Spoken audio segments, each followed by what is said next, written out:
what is the science from a neuroscientist perspective about why manifesting works? Okay, there's a few ways I could approach this, and I think it's a good idea to start off by saying that manifesting is basically setting a goal and making it happen. So, there's a process of change in the brain that helps us to move towards, a new habit, a new behavior, something we want to bring into our life.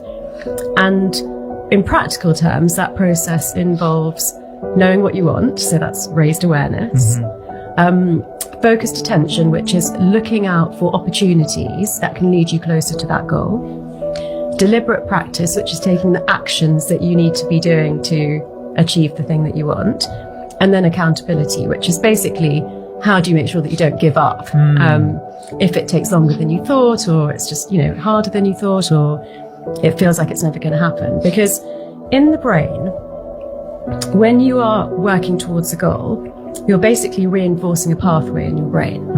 And so neuroplasticity means that we can change and flex pathways in our brain. And even though it might feel like a psychological thing, that physical hard work is going on in your brain. So, it's tiring, you need extra resources to feed it.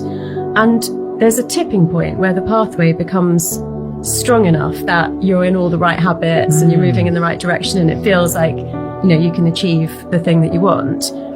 But there's always a period just before you get to that tipping point that often people feel like giving up, because it's all the hard work and no result yet. So, the motivation is important. I think with manifestation, some of the things can be about, well, everybody else is getting engaged, getting married, having a family, so I should do that too. But, I think it's really about digging down into what is your magnetic desire, which is the thing that will pull you through that time where it feels like it's too difficult. And so what's actually going on in the brain, and I'm going to put that together with visualization, or what are known as vision boards, but I call action boards for the reasons I've just said, which is that you have to do stuff to make it happen. But there's some processes in the brain called selective filtering, selective attention, and value tagging.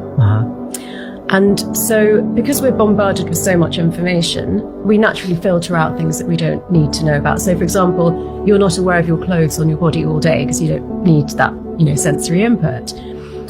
But if you're not directing that filtering, your brain's going to do it on a default basis, which is really just prioritizing your survival. If so, if you can direct it more towards by having an image of something that you want, or a list of something that you want, then that helps. And so that helps then you to pay attention to opportunities that could lead you in the right direction. And the value tagging is how those things are tagged in order of importance in your brain. And there's a logical side to that, but there's also an emotional side. And that's, again, why I call it magnetic desire, which is it has to be something you want so much that it's like top of mind, front of brain, and you notice everything that, that's connected to it possibly